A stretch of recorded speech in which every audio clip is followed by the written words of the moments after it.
ஹலோங்க. யூஏல உங்க பாஸ்போர்ட் தொலைஞ்சிருச்சுன்னா வெறும் 5 நாளுக்குள்ள உங்க பாஸ்போர்ட் வேற ஒன்று வாங்கலாம். அப்படி இல்லைனா தொலைஞ்ச பாஸ்போர்ட் கண்டுபிடிக்கலாம். அதுக்கான வழியை மட்டும் சொல்றேன். இந்த வீடியோ ஃபுல்லா பாருங்க. இந்த வீடியோ லாஸ்ட்ல ஒரு ஒரு முக்கியமான விஷயம் சொல்றேன். மறக்காம ஃபுல்லா பாருங்க. மிஸ் ஆனதுக்கு அப்புறம் செய்ய வேண்டிய ஃபர்ஸ்ட் விஷயம், நீங்க பக்கத்துல உள்ள போலீஸ் ஸ்டேஷன்ல போயிட்டு கம்ப்ளைண்ட் கொடுக்கணும். போலீஸ் ஸ்டேஷன் பேனிக் ஆகாதீங்க. கம்ப்ளைண்ட் பாஸ்போர்ட் தொலைஞ்சிச்சுன்னு கம்ப்ளைண்ட் கொடுங்க. அவங்க ஒரு நம்பர் கொடுப்பாங்க. அந்த நம்பரை வச்சு தான் நெக்ஸ்ட் ப்ராசஸ்லாம் ஸ்டார்ட் ஆகும். செகண்ட் விஷயம், அந்த கம்ப்ளைண்டோட காப்பியை வச்சுட்டு கன்சல்டேட்டோ அப்படி இல்லைனா எம்பசிக்கு போங்க. நீங்க இந்தியனா இருந்தால் இந்தியன் எம்பசி போங்க, ஸ்ரீலங்கனா இருந்தால் ஸ்ரீலங்கன் எம்பசி போங்க. அவங்க வந்து என்ன பண்ணுவாங்கன்னா passport last report plus new passport அப்படி இல்லைனா எமர்ஜென்சி பாஸ்போர்ட் ப்ராசஸ் வந்து ஸ்டார்ட் பண்ணுவாங்க. தேர்ட் ஸ்டெப் இமிகிரேஷன் ஆஃபீஸ் தான். நீங்கள் துபாயில் இருந்தீங்கன்னா GDRFA ஆஃபீஸ்க்கு போகணும். அப்படி மற்ற எமிரேட்டில் இருந்தீங்கன்னா ICP ஆஃபீஸ்க்கு போயிட்டு உங்களோட கம்ப்ளைண்ட் காப்பி பின்ன நியூ பாஸ்போர்ட் டீட்டெயில்ஸ்க்கான அந்த இது வந்து உங்களுக்கு கொடுத்துருப்பாங்க. அதுவும் ரெண்டுமே சேர்த்து அவங்க கிட்ட கொடுக்கணும். ஃபோர்த் ஒன்று வந்து விசா ரீஸ்டாம்ப் ப்ராசஸ். ஓல்டு பாஸ்போர்ட்டில் வந்து விசா இருந்ததுன்னா அதை நியூ பாஸ்போர்ட்டில் ரீஸ்டாம்ப் பண்ணுவாங்க.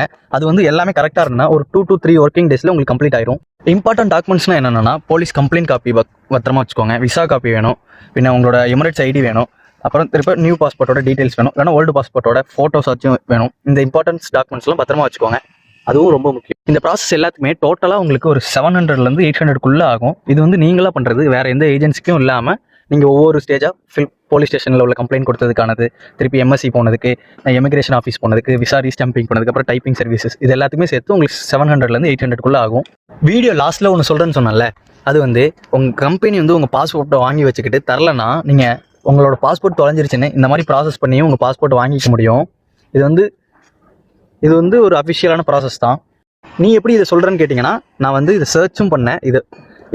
இது மூலயமா ஒருத்தர் பாஸ்போர்ட்டை வாங்கியிருக்காரு. அவர்கிட்டையும் கேட்டு தான் இந்த வீடியோவை எக்ஸ்பிளைன் பண்ணி உங்களுக்கு சொல்கிறேன். இந்த வீடியோவை இதோட என் பண்ணிக்கிறேன். தேங்க்யூ.